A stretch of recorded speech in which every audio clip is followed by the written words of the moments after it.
Just a few weeks ago, on April 27th, Wisconsin Attorney General Josh Kaul announced the start of a statewide investigation of sexual abuse by clergy and faith leaders conducted within the state's Department of Justice. Our guests this evening are here to help us unpack the investigation and to consider what might happen in the months ahead. We are pleased to welcome retired Wisconsin Supreme Court Justice Janine Geske, who has worked with many clergy abuse survivors through restorative justice practices.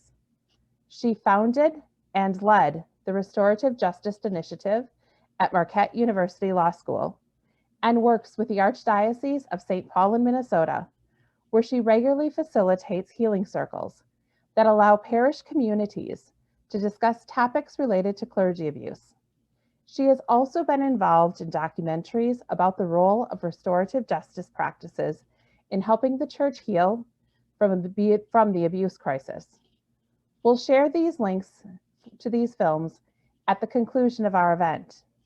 Thank you for joining us, Janine. Next, I'd like to welcome Patrick Hornbeck, a professor in theology from Fordham University in New York. Patrick is on the leadership team of a special Fordham initiative called Taking Responsibility. Jesuit educational institutions confront the causes and legacy of clergy sexual abuse. They've been funding research and hosting information panels about the abuse crisis. In addition to all of this, Patrick is currently in law school at Fordham and is particularly interested in examining the intersection between law and religion in the United States today. Thank you for being here, Patrick. Finally, I'm honored to introduce the Fortney sisters.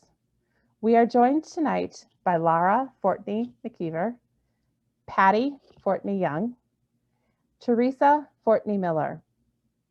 When they were growing up near Harrisburg, Pennsylvania, 5 of the sisters in this large Catholic family were sexually abused by their parish priest, Augustine Gella. He died in 1993 at age 72 while awaiting trial for his crimes. As part of a settlement with the Diocese of Harrisburg, the Fortneys' parents signed a gag order, which meant that the family did not speak about the horrific abuse, not even with one another. We invited the Fortney sisters here tonight because the Pennsylvania investigation, launched by the Attorney General there, allowed their story to come out. And we want to hear from the Fortneys what this investigation meant to their family. Pennsylvania was one of the first states to launch a state-level investigation and released a truly disturbing report of its findings in the summer of 2018. Before Laura and her sisters began, we do want to let everyone know that they will be sharing some details of their story. We hope that this helps all of us better understand the full reality of their trauma. But we also recognize that this information could be very difficult or triggering for some. If you would prefer to not listen to this part of the conversation, please feel free to step away for about 15 minutes and return when we transition to the panel discussion. Laura, Patty, Teresa, we are so grateful to have you here this evening.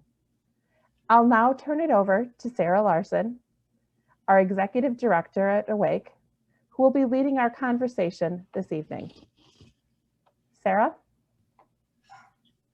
Thank you, Patty. I'm honored to be here and to be helping guide the conversation this evening. So as Patty said, we're going to start now with Laura, Patty, and Teresa. If you want, looks like a couple of you are still muted if you want to unmute yourselves. And we were having some audio problems earlier. I'm hoping that, Patty, that we've got you connected now. Can you hear us okay?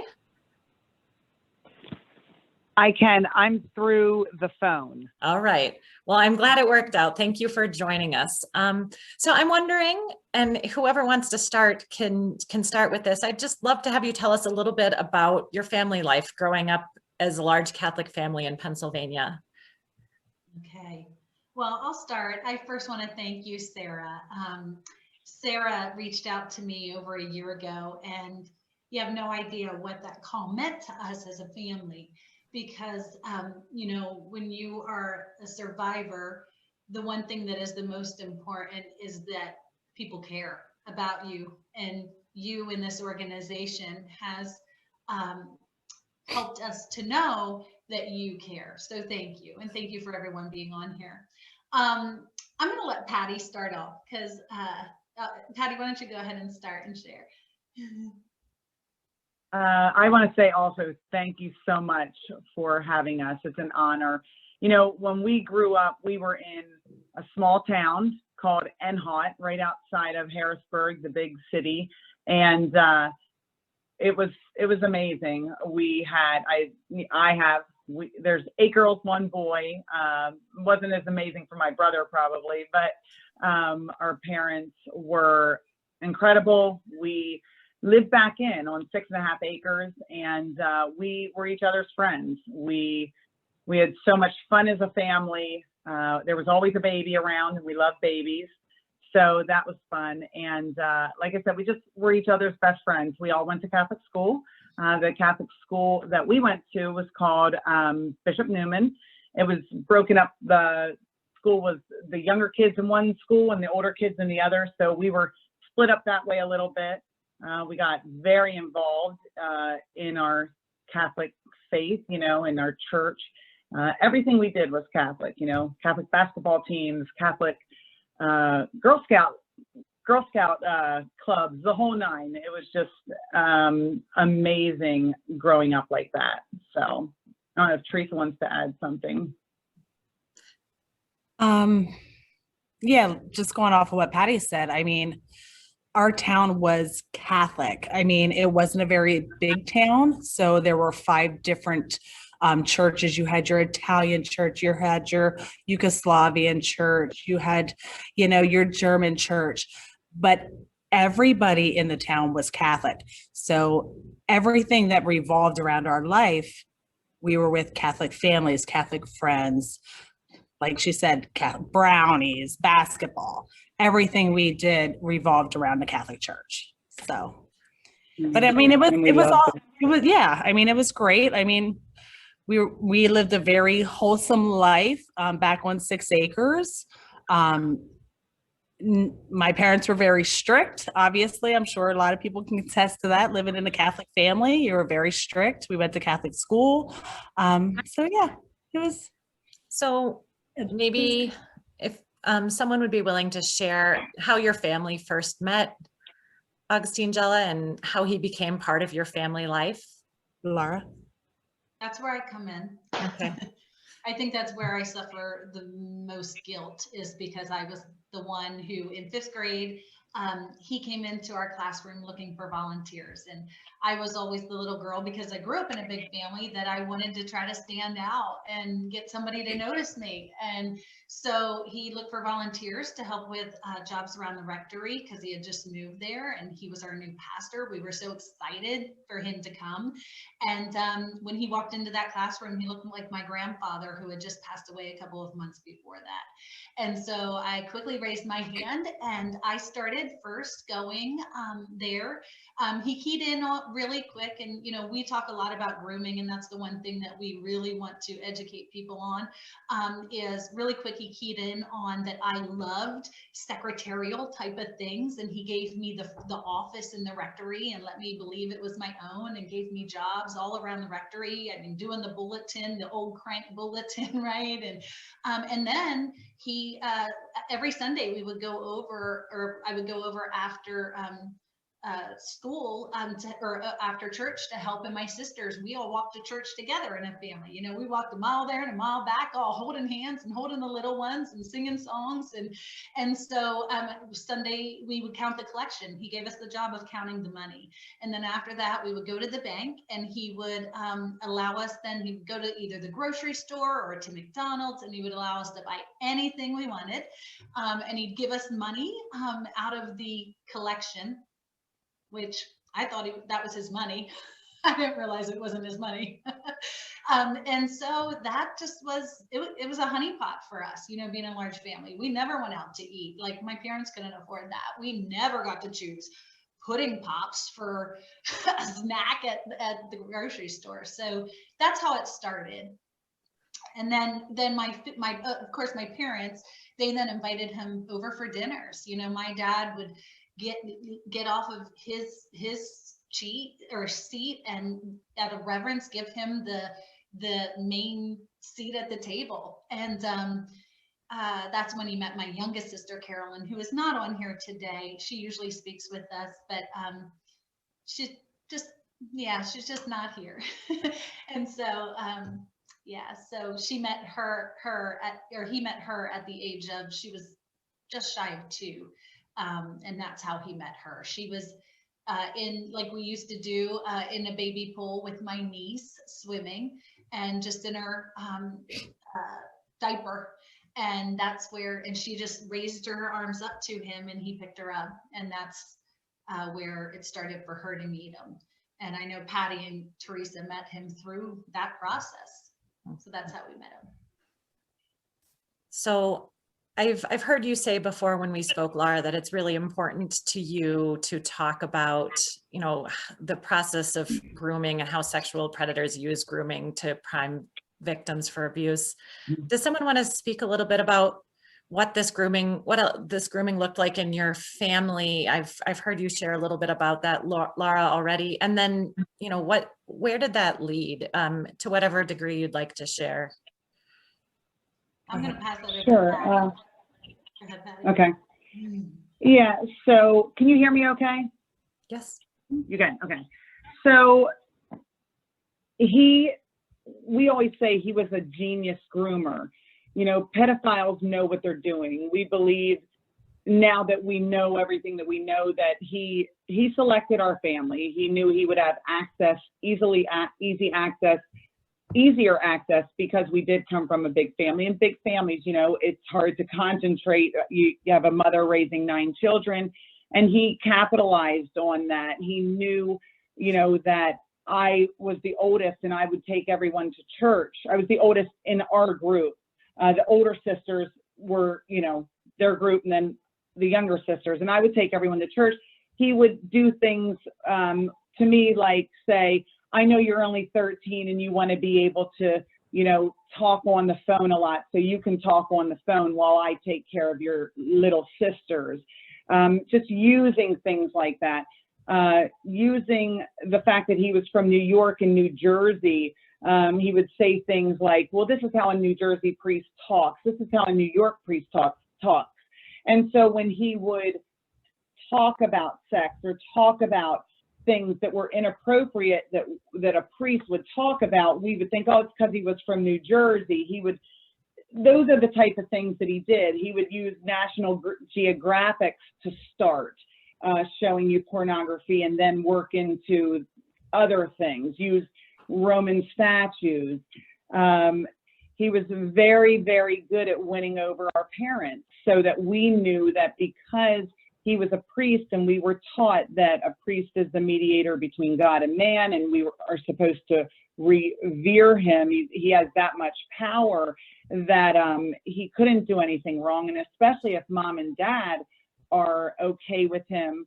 You know, I remember specifically one time him telling my parents at the table that he would administer last rites at accident scenes and different things. And then he went into another story and talked about how a priest is called to a vast array of things. And one of them was, even one time he had a young girl that was in 4th grade who had started menstruating, and a nun wasn't around, and he had to help her. And I remember as a 13-year-old thinking, wow, he's talking to my mom and dad about menstruation. So when he's talking to me about it and wanting to see my whatever and check me and make sure I'm okay, that was okay then. Like I remember connecting those dots. Those are the type of grooming things that if you tell people about that stuff today, they're like, oh my gosh. But back then it was a different world too, you know, it just was. So those are just some examples. Mhm. Teresa, I'm sure you have some. Yeah. If Teresa, go ahead, Teresa, if you have something to add. Personally, for me, it was, you know, I got to drive his car at 8 years old. You know, if I went through the whole menstruation teaching with him, I got my period when I was 8 years old. Laura was there. Her and her friend were, you know, making fun of me and everything. And he consoled me and took me upstairs and, you know, told me all about the birds and the bees and what I needed to do and how I needed to use the products and things like that. And then after that, it was do things for me and you can drive my car. So, I mean, what 8, 9-year-old girl doesn't want to drive a car, you know? So yeah, that's personally, those were kind of and Candy, of course, and all of the shows that he would, you know, get us HBO, you know, he would pay extra to get HBO so we could watch Fraggle Rock and, you know, all the different channels on TV. And cause we didn't have that stuff, you know, we had 4 channels. So we had all the bells and whistles. There was no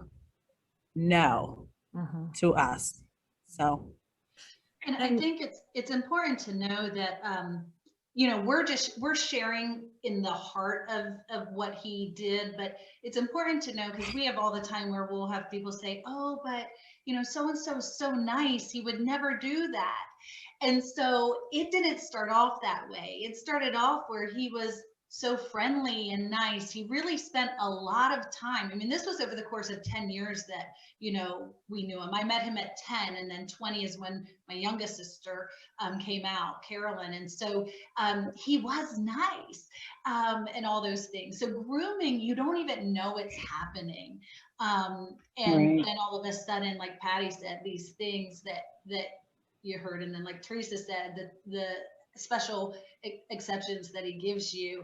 And, you know, it started off simply with, he would come down to the playground, you know, where we were all playing, like all, you know, the school and the rectory was next door. And he'd always go on the playground and he'd have his pockets full of Tootsie Rolls, and he'd give all the kids Tootsie Rolls. So it's hard to eat a Tootsie Roll today. Yeah. And I just, one huge layer that a lot of, we've met a lot of child sexual abuse victims, and among clergy victims, we have it's just a whole different layer when you have been abused by someone that is supposed to represent who God is. And so you'll see in sexual assault victims from clergy or other, you know, religions, that most people either go one way or the other. They run from God or to him. It's just crazy how, you know, that is used in the grooming process too. He used a lot of the things within the church to groom us. You know, we got chosen for special things, to be able to lay the baby Jesus in the manger at Christmas, or, you know, we were chosen for different things in the church, in school, and just the things he would say. One time I remember he was showing me pornography, and he was showing me it in the context of that this is how the body develops. And he said, now, Patty, if you're having dirty thoughts right now, he said, that's because you have cherished sin in your heart. He said, because the body was created by God. This is a beautiful thing. This is not dirty. And if you're making it dirty, that you have to confess that to God, because this is beautiful. And so I remember thinking to myself, oh my gosh, I'm so dirty, because I was having dirty thoughts. I was 13 years old. I mean, I had never seen, you know, a penis or anything. And so I remember being very confused about that and having a lot of shame, a lot of guilt. And that's something that, to be quite honest, I'm in counseling, it's still to this day. It's amazing. So that's just another huge layer I think is important for people to hear. Yeah, thank you all for sharing all of that. I know it's hard to talk about, and we really appreciate you being willing to talk about your story. I want to take us forward in time a little bit, from your childhood. I know that, you know, you had 5 sisters experiencing abuse during these childhood years. If we come forward to when the Pennsylvania grand jury report came out, or the attorney general investigation was announced, what did that mean to your family? Why was that important to you? Laurie, I mean, I can take that unless you want to, Go ahead. or Teresa. Go ahead. I can tell you that when we were subpoenaed, that was scary, but it was also like, wow, we're going to be able to talk about this. Somebody's actually going to do something about this. You know, but we honestly didn't know how big it was. I knew it wasn't just us, because, you know, we've heard things over the years, but at the time we thought it was just us. And when we found out that at the time it wasn't just us, and that there was actually, you know, a lot of orchestration going on behind the scenes to cover up our case within our diocese, learning about that was crazy. But for us as a family to be able to speak, it was incredible. We all went to Pittsburgh. We stayed in a hotel room, a couple hotel rooms, and we talked a lot in those hotel rooms about, you know, just what this meant to us as a family. And when we went to the courthouse, it was very intense. It was very hard. Carolyn had a nervous breakdown while we were there. It was very difficult, but it was also, she said, she was in the courtroom, and when she broke down, they were like, you don't have to do this. And she gathered up, I don't know, I mean, it was the Lord, something went over her, and she said, no, I have to talk. I have been silenced for so long. I am talking. And she did. And so, yeah, just the freedom that it gave us with each other. And I don't know if one of you guys want to talk about that, you know. Yeah, I'll just say, when Carolyn was the one that initiated all of this for our family, when she went to Kathleen Kane and then to Mark Rossi. And then when it broke that we were subpoenaed, she had called me and she said, Teresa, she said, and she told me a little bit about it. She's very brief. We don't talk like a lot of words, you know. She said, I think you need to go to the lawyer and get your case file.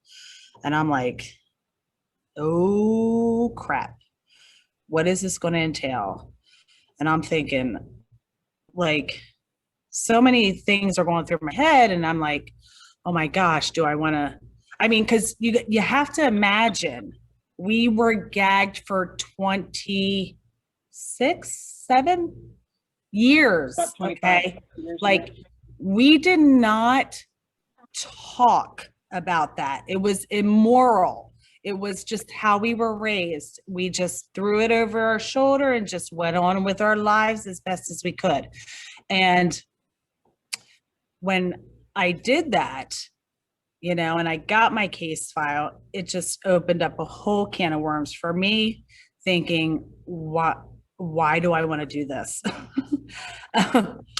Like, I learned so much about myself in that case file that I never saw. And after going through the whole grand jury process and staying in that room that night, it was very, the whole experience of just that day and a half was so traumatic for me, because up until that day, it was just me and Carolyn that I knew about. Okay, so I didn't know about Patty. I didn't know about Laura. I didn't know about the other one. So it was like, what the heck? This is like this has to be told, like I have to find whatever in me that doesn't want to do this to do this, because it's much bigger than me. So that's kind of like where I was with it. It was just very eye-opening, but yet very scary at the same time. But yet it gave me a feeling of it's not about me anymore. It's about letting everybody know that it's not right and something needed to be done at a higher power. So Wow. And, as I listen to Teresa, it's so much healing for us even being on this together, because I'm learning new things just from hearing Patty and Teresa speak. It's crazy, but mine is similar to Teresa's. When Carolyn called me, it was after the Golden Globes had given Spotlight the I don't even know, what is it called, an academy or something? I don't know. And so she had watched that, and I watched it with my husband, and I just saw the trailer on that, and I never saw the movie. And I'm like, I looked at my husband, and my husband didn't even know really what had happened in our family. I never talked to him about anything. I always kept it the spotlight on Carolyn, so to speak, because it was just easier to do. And I really didn't understand my abuse at that point. Patty and I, we repressed a lot of memories. We've only just been talking about it recently in the past couple of years and through therapy. But for me, I was scared, I'll have to tell you. And I know with this investigation in Milwaukee, I can imagine there are survivors out there that are afraid to come forward, and more selfishly than anything. I was afraid selfishly because the way I dealt with things is I became a workaholic. I went into super overachiever mode so I could save my family, save my parents, because I watched in those 2 years that my dad, he couldn't work. I mean, my dad has not been the same since. My mom hasn't been the same. And I went into hyper overdrive. But then here I am as a successful businesswoman, and now I have to be labeled totally different. I mean, I worked hard to be a victor. Now I'm, a victim. And I remember sitting in Mark Roszi's office, because that's who Carolyn reached out to first. She went on, she was, she just wanted this to happen. And I wanted it so badly for her to happen. I didn't even realize Teresa had a case. Like, we just all were like, we were so consumed with our own lives, I think, trying to protect ourselves so we wouldn't talk to each other. And it was the elephant in the room. And so, but for me, to make a long story short, I remember sitting in, and I'm very ashamed of this, sitting in Mark Roszi's office thinking selfishly, gosh, if I do this, my life is going to change dramatically because, whatever. But then it was when I saw that trailer and I saw Mark Ruffalo say, and they knew, and see in our situation, and please hear me on this, what I'm so grateful for you guys in Awake is that, like my dad always said, he would rather his church be this small and pure than this big and dirty. And there needs to be transparency. The only way that true healing will happen in any denomination. I mean, when we were on the Dr. Oz show, we were on there with Maya from New York, from Brooklyn, New York, and her own father, who was a pastor, had abused her. I believe it was her father, right, Patty? But for me, when Mark Ruffalo said, and they knew, that's when we had a feeling they knew, and it was more that I wanted the good nuns and the good priests that are looked at as bad because of the bad apples or those bad people that covered it up. They're not all that way, right? That unless there is a retroactive, a grand jury report to expose this, or in every state, a statute of limitation reform. We're working really hard in Pennsylvania to get a 2-year window so that everything can be exposed, because they're still finding stuff in Pennsylvania, even after the grand jury report. There are pedophiles graders, Yeah. you're still, teaching, coaching, teaching in school. They're still in ministry and they oversee children and nobody knows that they're pedophiles. And so that's when I was like, you know what? This is not about me anymore. This is about saving lives. And I was like, okay, whatever we have to do, and we'll never give up doing it. That's what it was Yeah. for. Thank you, Laura. And I wish, I always wish we had more time in these conversations because I would love to hear more from each one of you so much. But we do want to, move towards kind of focusing on our topic here in Wisconsin and bringing in the other voices in our panel, but we'll hear more from you, direct a few more questions towards you ladies a little bit later. But thank you so much for being here with us and for sharing just a little bit of your experiences. I'm going to turn it over now to Erin, who's a member of the Awake Leadership Team, who's going to give us a little bit of basic information about the Wisconsin Attorney General investigation before we bring in our other panelists. So thank you very much. So as Sarah said, we want to just pause here to share some basics about the Attorney General's investigation in Wisconsin. Before Attorney General Josh Kaul publicly announced last month that he was kicking off the investigation, he called a meeting with representatives of Wisconsin's Catholic dioceses and religious orders, explaining the investigation and notifying these groups that they would be receiving a request to turn over documents related to sexual abuse cases. We do not know yet if all dioceses and orders will comply with that request. Kaul established a new website. It's supportsurvivors.widoj.gov, as well as a phone number that victim survivors or anyone with information can use to report cases of sexual abuse by clergy and faith leaders. These reporting mechanisms can be used to report current abuse or abuse from the past, even if that abuse was previously reported to authorities, or the abuse happened so long in the past that the statute of limitations has expired. People who report have the ability to remain anonymous and can report cases involving children or adults. During his press conference, the Attorney General encouraged people who work for the Catholic Church or who have information about how the church has handled abuse cases to use the report lines as well. It's also important to note that the Attorney General said that people can make reports of sexual abuse in other faith traditions too. He actually stated that specifically. The Attorney General said that his team has studied other states' investigations and designed the Wisconsin investigation to be victim-centric. For example, they have victim service specialists answering calls. The victim service specialists who are answering calls have been trained to offer trauma-sensitive responses and are equipped to connect victims with services, including psychotherapy, So one common question is, why now? We don't know for sure why the Attorney General launched the investigation now, but we do know that there has been consistent pressure from family members of Nate Lindstrom, who was abused as a teenager by Norbertine priests in Green Bay and who died by suicide last year at age 45. Other victim survivors and advocates have been asking officials for this kind of investigation for a long time. Wisconsin now joins more than 20 other states that have launched similar investigations in the last few years. We don't know how long this investigation will last, but we do know that the Wisconsin Department of Justice plans to release a report of its findings when the investigation is complete. So with those basics on the table, let's turn back to our panel discussion.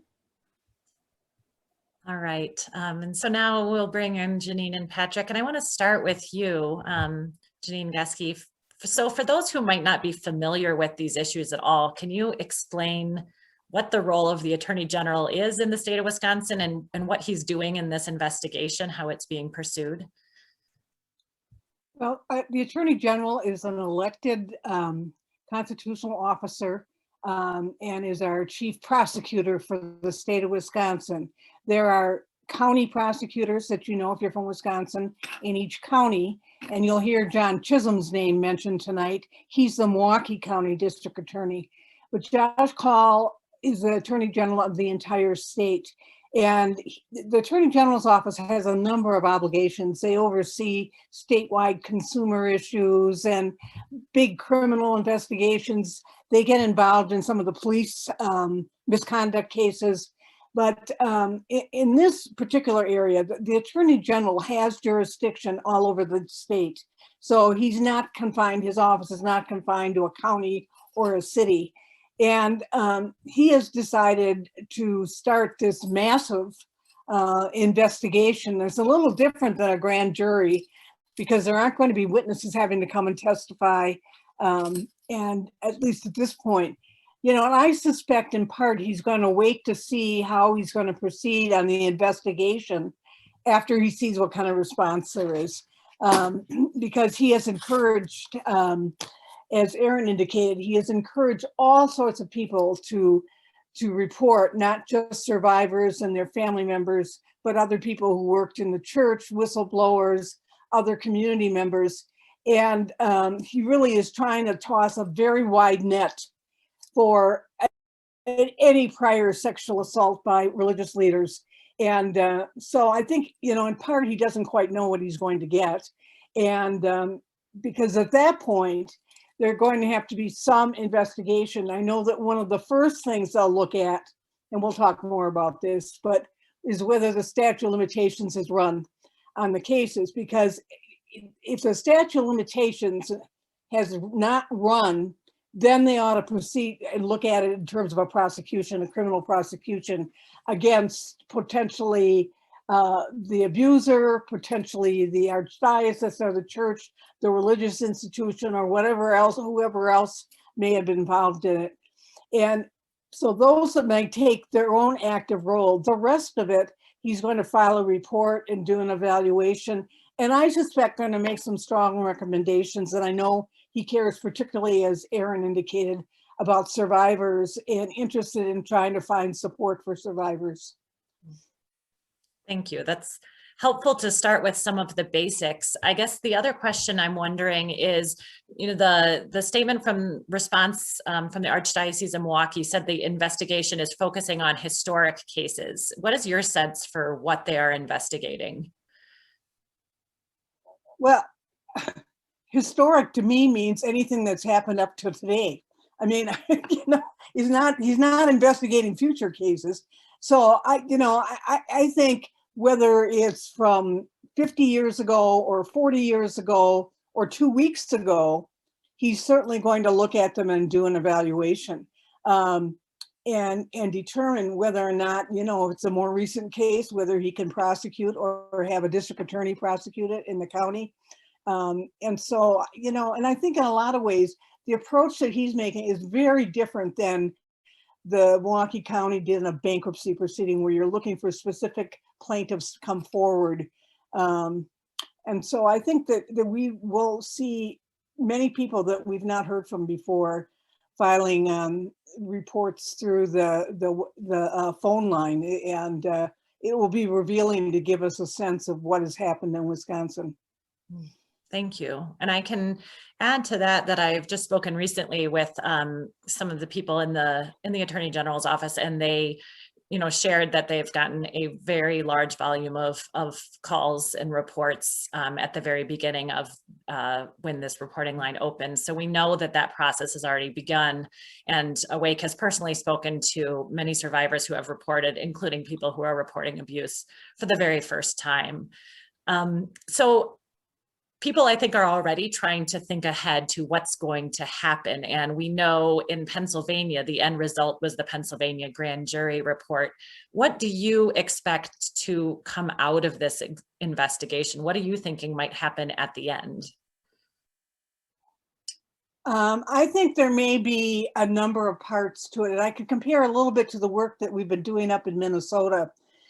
Because there, the prosecutor decided to prosecute the archdiocese for its failure to protect children. And there was ultimately a settlement that involved a number of structural changes, a number of offering of services. And I mean, there's going to be an extensive report, but that's not enough. I mean, it's kind of now what? And so, you know, the whole restorative justice, how do we go about the healing? And I think that ultimately there'll be some recommendations. There are some religious entities in the state have never revealed their list of probable abusers. Others have. And I think we're going to find it's a much more extensive list. One of the things I did want to mention, and Sarah, we talked about this, was that I think that there are going to be survivors who've not come forward before, particularly in certain populations. In doing this work for almost 15 years in different contexts, there have never been a great number of Latinos or Native Americans, American Indians, or African Americans coming forward. And I think it's a cultural thing. There are lots of reasons that happens, but I don't believe that that the sexual abuse hasn't happened in those populations. In fact, I'd be willing to bet a lot of money it has. And so I'm hoping that we're able to make sure that all survivors have an opportunity to have their voice heard, and hopefully then have some structural changes in the institutions and the way the state looks at these crimes. Thank you, Janine. That's really helpful to give us that perspective. And I want to bring Patrick into the conversation now. I know, Patrick, you've been doing a lot of research about the Attorney General investigations that have already taken place in other states. From what you've researched, what do you think sets Wisconsin apart from these other processes that have been undertaken in other places? What's different here? Yeah, thanks so much, Sarah. And I want to answer your question, but let me say thank you to you and the team in Awake. And I just want to pay tribute to the Fortney sisters and their family for their courage and their conviction. And I am honored to be sharing the Zoom room with you. So thank you all so much. As Janine was saying before, there are a number of states that have undertaken initiatives that are like what Attorney General Call has announced in Wisconsin. And on the legal side, they take different forms. So some are grand juries. Some states appointed what are called special masters to do an investigation. But I think I just want to focus on two distinctive features here, both of which I think will hopefully lead to greater information and more transparency going forward. So one thing, and Erin mentioned this in her introduction, is that the Attorney General didn't just reach out to the Catholic diocese in the state of Wisconsin, but also reached out to the religious orders. And I imagine many of the folks in our audience tonight will know the difference, but just as a quick refresher, in the Roman Catholic Church, there are sort of parallel governance structures going all the way back to the Middle Ages, actually, where on the one hand, the church is carved up geographically into dioceses and provinces and so on and so forth. And that's the structure most people know. Their parish is in a diocese, and that diocese is in a province that's, sort of more or less related to an archdiocese. But there's also this separate structure of religious orders. So you might think of the Dominicans or the Jesuits or the Benedictines, and there's a lot of sort of technical distinctions among them. But the thing about religious orders is that they have not been the focus of investigations in the other states. I'd hypothesize that may be because dioceses, because they're geographical units and they tend to follow state boundaries, are much more contiguous with the jurisdiction of the attorneys general. So in Pennsylvania, there were a number of dioceses. There are religious orders active in Pennsylvania, but their members might also have been in New York. Their members might also have been in Delaware. And so I think it's really wise of Attorney General Call to be reaching out to religious orders as well. I think it's a piece of the story of the sexual abuse crisis in the Roman Catholic Church that hasn't yet been told nearly enough. It's part of what we're working on in the project that I'm a part of at Fordham. The other thing I want to mention just picks up on another comment that Erin made, which is I had the chance to watch the recording of the Attorney General's press conference, and he and several of the other speakers made what I thought was a very poignant appeal, not just to victim survivors to come forward to share their stories, but for people on the inside of church institutions to do the same thing. And that explicit call for whistleblowing is one way of thinking about it, or witnessing to the truth. I know that in so many cases, it was a teacher at a school who saw something happen. It might be a secretary at a parish who saw something happen, a groundskeeper, a maintenance worker, all the way up, of course, to the people who work in the diocesan offices and the offices of the religious orders. And so I think this is a real moment of reckoning, because I don't think that there is any conflict of duty between a person as a Catholic and a person as a citizen of the state. Both the state and the church should be interested in wanting to repair what has happened in the past and find ways to minimize it ever happening again in the future. And so I think the Attorney General naming that and inviting folks from within the church to come forward is particularly important. Thank you. Let me ask you one more question, Patrick, and maybe we'll give this to Janine as well. There's been this question I've heard from a lot of Catholics about, why now? Why is this happening at this moment in time? So, from your perspective, what would you say leads an Attorney General to launch an investigation like this one in Wisconsin or anywhere else? It's a great question. And certainly there have been 20 other states that have done this sort of work. And I could imagine, although I have no personal knowledge, that some attorneys general may have been waiting to see how it played out in other states. Is this an approach that's productive? But one thing that I think all of us have been reckoning with, especially over the course of the last year, was something that Janine referred to a few minutes ago, which is we in the US and other countries in the world are grappling with the structures of racism that have been here for decades and centuries. And it's been one of the focuses of our project at Fordham to think about the impact of clergy sexual abuse on Indigenous communities and other communities of color. And I can vouch for exactly what Janine said, is that in many cases, it seems that when an abuser, and this is not a Catholic phenomenon only, of course, but when an abuser committed acts against white victims, what very often happened was the authorities in whatever organization it might happen to be moved that person often to a place where the next victim was a victim of color. And so I think part of what I think we all need to grapple with is that the movement for racial justice and the movement for justice for clergy sexual abuse survivors are intrinsically linked. Certainly in the Pacific Northwest and in Alaska, many of the religious order priests who abused were sent to reservations, were sent to other poor communities and communities of color. And so I think that we're all really thinking in new ways in the last year or two about systemic inequities. And I hope that that's something that comes out of this investigation. Thank you. And Janine, what would you add in terms of why you think this investigation is happening now, or what might lead an Attorney General to do this? Sorry. Okay. Well, I think sorry about that. One of the reasons I think is that much of the other litigation, including bankruptcies, are being completed. I mean, that was sort of the forefront of people filing claims, litigating in the courts, the whole statute of limitations issue, and then ultimately making claims and many of the dioceses filing for bankruptcy. And so those are done. And I think that a lot of survivors and others in the community feel pretty unsatisfied about where the bottom line of how the church has handled it, and a sense that authorities in the church maybe have not learned a lot through this whole process other than the fight. And so I think in part it is moving towards somewhat different kind of accountability. One, to give voice to survivors, but two, to take a look at it. It fits in with the whole looking at clericalism and the church and the hierarchy and the lack of women in the church. All those things are interrelated because they are tough issues that we're facing. And I think the fact that the states, through their attorney generals and other methods, are taking a look at historically what's happened to give more information.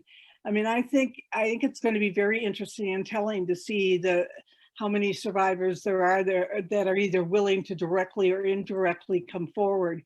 So I think that it's sort of the next movement. The other thing that I've been concerned, and I've talked to a number of bishops about this, I am also concerned with the number of foreign priests that we're importing into this country without having the formation and the checking that we're doing perhaps in some of the seminaries and others. And so, not that I want to target a particular population, but I know that this problem is a huge problem in Africa and in Asia. And you know, we don't want a repeat of where we were before. So I think it's important to keep this in the forefront and have full transparency as to what's happened, how it was handled, and how we can handle it better. And let me ask you a follow-up on that, Janine, because there's at least one audience member had a very specific question for those who are in the Archdiocese of Milwaukee, which underwent this messy bankruptcy process, which ended in 2015, and that resulted in many documents being posted on the Archdiocesan website. And a lot of things coming forward. I think there are people specifically in this archdiocese that are wondering what's the difference. I've heard from people saying, well, haven't we already been through all of this? And I think they're referring to the bankruptcy proceedings. So could you speak a little bit about what is the difference here than what happened in the bankruptcy proceedings? Well, I think there are a number of differences. First of all, people that appeared, survivors that appeared in the bankruptcy wanted to make a claim. So there are all sorts of survivors out there that would like to be heard and their concerns addressed that don't want to make a claim. It did not cover people, this sort of whistleblowing reporting. I mean, I know I've heard stories from people who observed conduct by clergy and others that was either looked like grooming or ultimately certainly looked like there was some sexual assault happening, and that they never, for a variety of reasons, felt they couldn't report it. And so I think so it's a whole different population that are going to make reports here. This is not about dollars, you know, people, this isn't about settlements. This is about exposing exactly what's happened. And I think we're going to get very different people. I know we talked about whether we thought there would be survivors from other faith traditions. And I think there will, because I don't know that they've had a place to go. Certainly the Catholic Church, people have filed their claims or hired lawyers and gone through bankruptcy. But, you know, if some of the other Protestant religions and other churches and temples and things, I don't know that people have had a place to go. So I think it's going to be revealing to see who files those claims, especially if they can file it anonymously and then have it researched. So I think it's going to be quite different. Certainly the people who filed before will be there, but I think it'll be a much larger and more diverse group. Thanks, Janine. So we've had some questions tonight, and it's something I've also heard from many people as Awake has been surveying Catholics. And maybe Patrick, you can speak to this a little bit.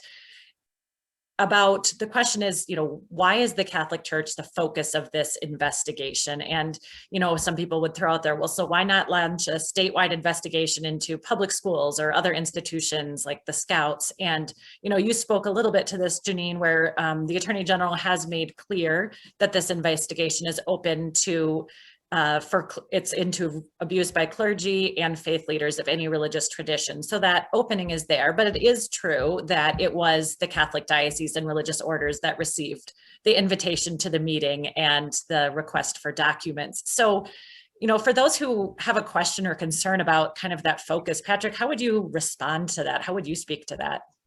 So I think it's an important question, and I certainly understand the concern. I want to make a distinction between the investigating simply focusing on the Catholic Church and then sort of unfairly targeting the Catholic Church.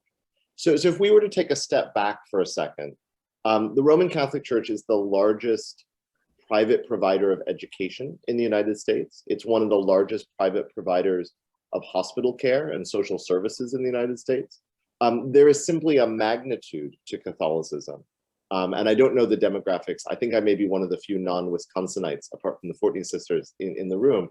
But you'll know, just like as the 14 Sisters said, how Catholic state Wisconsin can be. And so there's a difference between, I think, the Attorney General focusing on the largest group of institutions in this category and unfairly targeting them. So unfairly targeting would be to say, you know, as many people in this room may know, that in the 19th century, there was a ton of anti-Catholic bias. A lot of that anti-Catholic bias came out of suggestions that Catholicism was a religion that led to all sorts of sexual perversions and so on and so forth. I don't think that's what's happening here. I think what's happening here is a recognition not only that this is a place where, unfortunately, a lot of abuse has happened, but also a place where a lot of abuse has been concealed. And the mechanisms of the church themselves were pressed into the service of that concealment.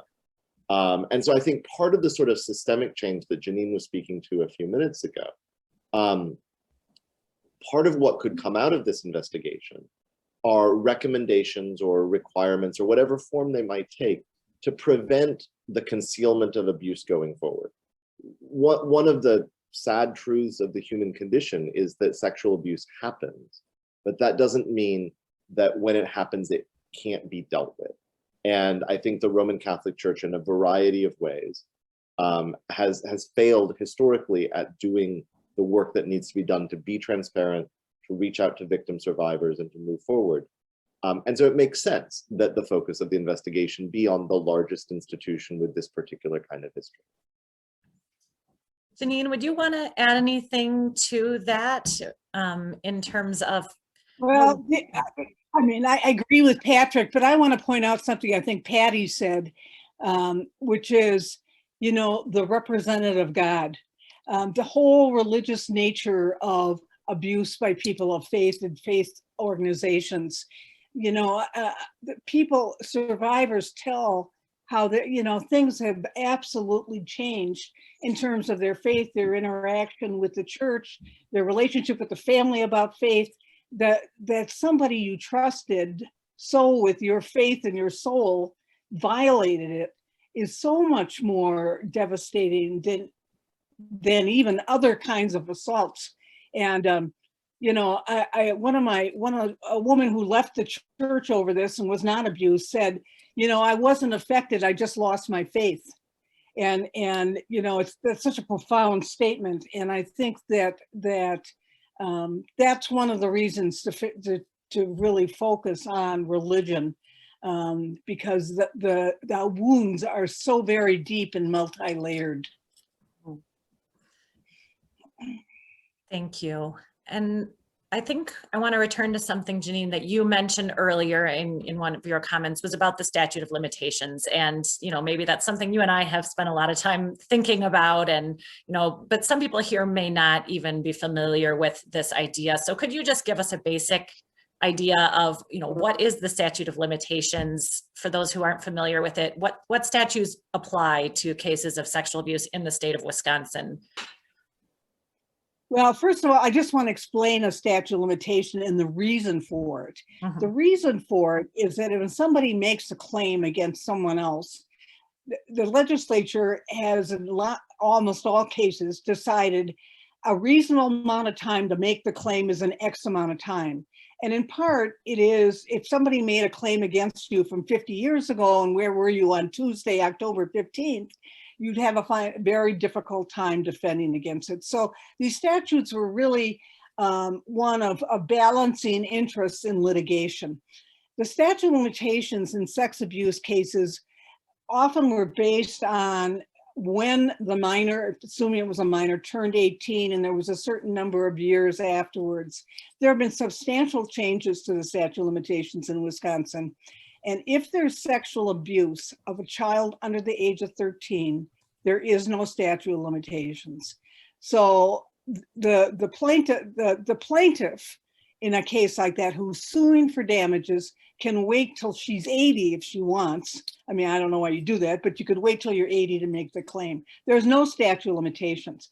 If the child is older than 13 and somewhere, but yet a minor, it's when the victim or the plaintiff turns 45. So whatever number of years between the time that the abuse happened after age 16 and until the victim turns 45. So those have been extended substantially, and people have been pleased. The question in one, and I don't remember, I'm sorry if it was Laura, but one of the sisters talked about the window. And the window is something different. The window, and we don't have a window in Wisconsin, there have been attempts, is to say all past cases, you have 2 years or you have a certain amount of time that the statute of limitations won't apply and you can file it. And that's for all those older cases, because if the statute of limitations ran on a case, even though now we have these longer statute of limitations, it doesn't apply. So that's one of the things when the Attorney General is going to be looking at these cases. If it happened 45, 50 years ago, and the priest or whoever it was that did the abuse stayed in the state the whole time, the statute of limitations is run, and you cannot bring a criminal case and you can't bring a civil case against the individual. I just want to do one more caveat, and I know I get a little legal here, but that's part of in my veins, is that our Supreme Court made an exception of claims on statute of limitations if the Catholic Church committed fraud by hiding the conduct. And the reason for that is that the plaintiff or the person who was injured could not have known, perhaps, that this guy was a serial abuser because the church hid it. And so it lengthens the time that somebody can make a claim. Now, many of those claims and most of those claims in the big dioceses have been discharged in bankruptcy. So people are not going to be filing many lawsuits, but in the future, there is a long period of time to make those claims. And that's why you're not going to see many cases coming out of the Attorney General's work, but hopefully some major systemic work can be done. And Sarah, I wonder if I might jump in there real quickly. New York actually is in the midst right now of the sort of window period that Janine just described. And I want to mention that because we've been talking tonight about different sorts of methods or approaches that states have taken to these sorts of historic cases. And in New York, we've had a window period that then was extended during the pandemic and now expires in a few months from now. And there have been hundreds of these historic cases which have come forward, and that's led to a very different kind of reckoning because these are, cases of actual litigation, civil lawsuits, plaintiffs against the abusers, the diocese, the religious orders, etc. One lesson, though, is that in that sort of litigation process, you still have to persuade a jury that by a preponderance of the evidence that the plaintiff was injured in the way that she or he or they claims to have been injured. And so one benefit of the Attorney General's approach is that because this is not a sort of litigation situation, that there can be a collection of information, even just to report what had been brought to the Attorney General's attention, without being in the sort of adversarial posture that you get in litigation. And so there are benefits and drawbacks to each of these approaches. But I wanted to name that from New York, the window period has led, just as Janine was talking about in Wisconsin, to bankruptcy declarations by several New York Catholic dioceses already because of the flood of claims that have come in.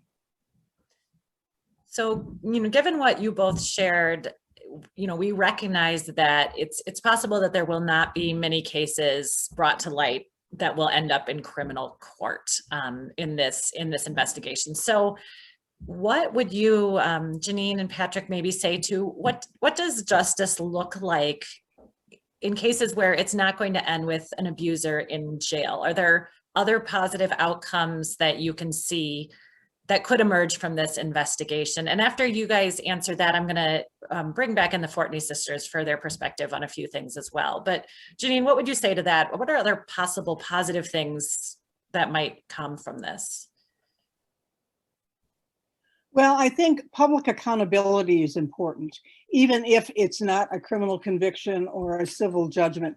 And I want to indicate, we were talking about these things, we're lawyers or going to be a lawyer. There's civil and there's criminal, just so it's clear. Criminal is you can put someone in prison or jail. Civil is you can recover damages. But I think public accountability, at least mine working with survivors in restorative justice for 20 years, what survivors that I work with want to see that things are different and changed for the better as a result of what they've been through. And I suspect if we were to talk about Patty and Laura and Teresa, they've done incredible good by their willingness to talk and the ripples of the good that they bring. And so I think both in terms of public accountability, knowledge, and then being shown that in fact things have changed. I mean, that's everybody's big fear, is that everybody forgets about this and we move back to where we were. And so I think that systems are changed, that people are educated, and that there are protections put in place. And even though there are things like the Dallas Charter and things, a lot of dioceses did not follow it. and there are still claims being made and problems arising. So I think the accountability and the systemic change are the two big things I think that can help, and then support survivors in healing. As I said, they may not be getting money, but there are other things we as community can do for survivors, and we need to do it as Catholics. Thank you. Patrick, anything you want to add to that? I'll just be the theologian for a second to point out that, you know, Jesus said, you will know the truth and it will set you free. And for me, the two halves of that statement always go together, right? It's not just that the truth liberates us, it's that we have to know the truth first. And I think, you know, I was really moved by what Laura shared earlier on about your father's statement about the sort of smaller church that's pure rather than the larger one that's corrupt. And I think that, you know, in the world that we are living in today, so many institutions, not just the Catholic Church, are facing crises of legitimacy. And I think so many institutions are reckoning with what kinds of claims to integrity can they really make? What kinds of claims to authenticity can they really make? And Christianity and Catholicism is a faith that rests on the claim that out of death, new life can come. So I think it's important not to see this only in terms of something negative for the church. I think it will be a very painful process for the institutional church, for the Catholic community, for present Catholics, for ex-Catholics. But it's out of that full reckoning with the history that is there, that I think that only then can progress be made. Thank you. And I know we want to take some time to turn back to the Fortney sisters and bring your voices back into this conversation. One of the things I wanted to ask, because I know there are survivors in our audience today, and there are people that we're Awake is talking with regularly who are, you know, debating about making a report. Do they want to do this? It's, as you all spoke to, it's a painful process. And I guess I'm wondering what advice you might share for a victim survivor who is thinking about making a report, but isn't sure if they want to or if they can handle it. What would any of you like to comment on that, and what message would you share? Oh, Patty, I think you're muted still. You're still muted.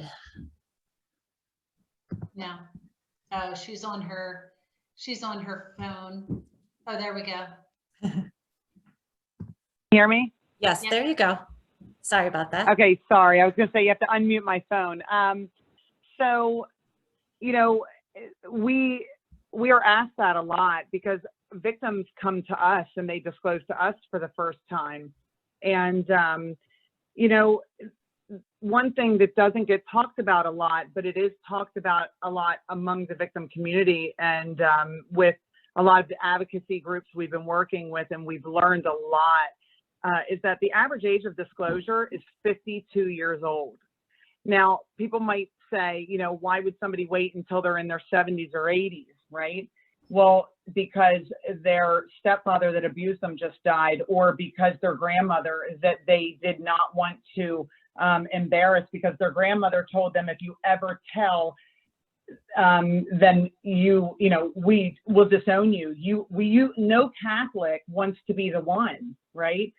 That is a very hard thing as a Catholic, to be the one to out the priest. I mean, we had Catholics that knew in our area, and I'm sure other denominations find this happening to them, the victims in them, that you become the outcast. I mean, we were immediately shut off from the Catholic community in many ways because we should not have been coming forward. And someone asked, what are the positive outcomes that can come from something like this? You know, if you can't get a criminal conviction, because a lot of times you can't because of the statute of limitations, that's why, because you can't look back criminally, at least you can in Pennsylvania, but you can look back civilly. And, people who don't understand what is going on think that this is all about money for victims. Victims don't talk about money. When we went to the Attorney General's office and we met the other families, I think there were like 22 of us in the office. Then we all testified for the grand jury. We sat for over 2 hours crying, talking. There was a priest there that was abused. He shared beautifully. At the end, he's actually the one who said, everyone says all we do is talk about money. He said, but not once did money even come up in this conversation, because victims don't talk about money. And, you know, someone else asked, why is it the focus of the Catholic Church? At least here in Pennsylvania, the Catholic Church has made it their focus, made the focus on them. We keep telling everybody only 6% of victims are Catholic Church victims, which is huge. And and the systemic cover up was the huge part. And I know Patrick talked on that, but, you know, it's just, it's unbelievable, like, to think about, the positive outcomes are discovery. I mean, people need to know, as our family, we needed to know, how did this happen to us? How did this priest that was in New Jersey for 4 decades, abusing children, they found, when they took the evidence out of his house, it was van loads of evidence, over 200 different children, pictures of naked children and stuff. This man had albums on children. He was moved from parish to parish and then showed up on our doorstep. A lot of people think, well, why do you have to know that? Why now? Why now? Because we can't move on. We need to know. We are still waiting for our discovery in New Jersey. That is critical. We are missing that part of our healing. We have to have it, you know, and uncovering hidden pedophiles. There are so many hidden pedophiles that are hiding behind the statute of limitations. If you can go after them civilly, you can name them, okay, and not get a defamation of character suit. We have very dear friends, Diana and Mary, who they're a pedophile priest who was not defrocked, but he left. He is now, he opened a deli down the street and literally is, it's almost like he's playing with them. He knows he can't be named. It's insane. And this, like we keep saying, it's not the Catholic Church, it's across the board. Yeah. And so things need to be brought into light. And when they're brought into light, healing can happen. Yeah. So. And I want to add to that, you know, not everybody has that within them that they can do it. And you should not feel any less for it.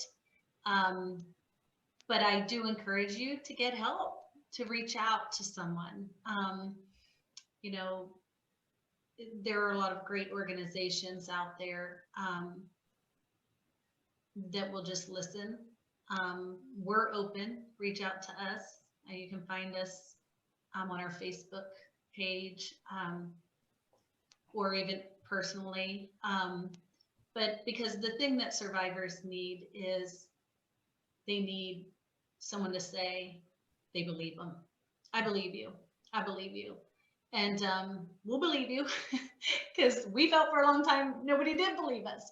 But, you know, I shared it this way, and this isn't my own saying, but I heard it that light is a disinfectant for evil. And although it was so hard for me in the beginning, I know it was the right thing to do. And, you know, I see God is taking care of me every step of the way. I haven't lost my faith. My faith is in Jesus Christ. I may have lost my community that I once knew, but that community is starting to come back in other ways and support. And, you know, as Patty had said, you know, years ago, you were shunned more because people didn't know, they didn't understand. But because of all the investigations, it's not hard to believe anymore. And sure, will you still maybe have the grandmother that wants to protect her, you know, faith or in those things. And we have some survivors that said that I'll never come out, but at least they reached out to us and we could say, I believe you, right?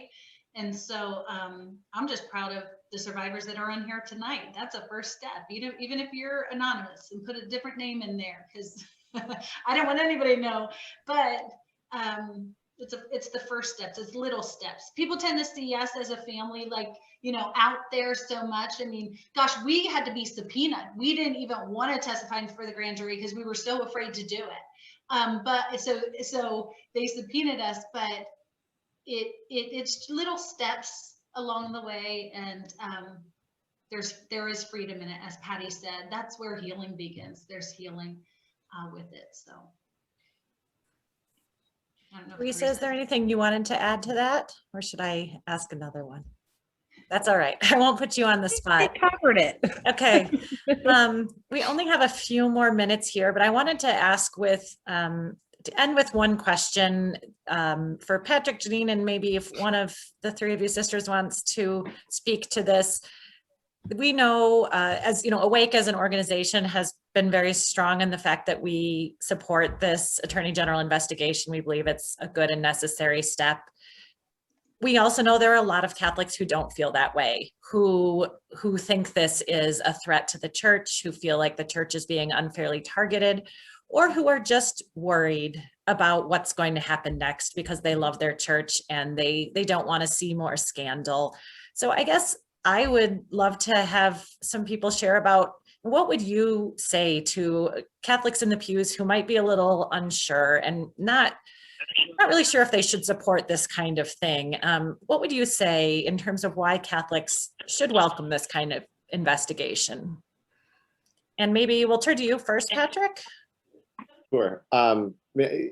This is hard, right? What we've been talking about tonight are some of the toughest things that any human beings ever have to go through. And the notion that those toughest moments of a person's life would then become part of a public investigation, and then that would have an impact. I mean, I understand why there are the concerns that are expressed. And I think the Fortney sisters articulated far better than I could this value of truth as a disinfectant. What I suppose I'd want to add to it is, in the Second Vatican Council in the middle of the 20th century, one of the things that was revolutionary in the Catholic Church was the idea of elevating the role of lay people, and saying that the Catholic Church is not just the group of the bishops and the Pope and the clergy and the religious. It's all the members of the body of Christ, and that everyone has a responsibility to work toward the good of the church. And I think the tricky thing here is that the good of the church, and this is true of other institutions that are facing the sorts of challenges we've been talking about, the good of the church here may be to go through that process of purgatory that I was alluding to before, going through a process of really sort of having the layers of comfort stripped away so that we can see what was truly there, what maybe still is truly there in some spaces, so that we can work toward a better life together. And I hope, I mean, I can't imagine what our sisters and brothers who are nuns and priests and otherwise, whose integrity must feel so challenged by the actions of those who have abused. I don't want to even begin to imagine how difficult that is for them. But I think that this is a moment where the truth will set us free if we're able to take that next step. And that if it's done in a half measure, if there's a moment where we're holding back so that the full story isn't told, I worry that we'll be back here again in 3 years or 5 years and we'll be having the same kind of conversation. So I hope that this is a moment to bring some closure to the past. And as Janine was saying before, to look forward to a future where the Catholic Church is a leader in child protection and not sort of one of the perpetrators. Janine, would you want to add something to that? Sure. I am a devoted Catholic. I love the church. My faith is rooted in it. And I would encourage people to look at first of all, the wonderful work of Awake. I'll tell you, there is such a hunger among people out in the community to recognize that there's been a deep harm and it needs to be addressed. We do these talking circles in parishes with people who have are not survivors themselves, that are simply members of the church. And I remember one man saying, I wasn't abused. I don't know anybody who was abused, but I don't trust them anymore, meaning the priests. There's a profound wound in the church at lots of different levels. And it is through, it's the truth and reconciliation, the truth, as Patrick so ably described it, shining the light on what's happened, that we can understand it and address it. And, people just haven't known a way to do it. And I think that people ought to look at this as an opportunity for the church to move in a positive way. The old, what would Jesus do?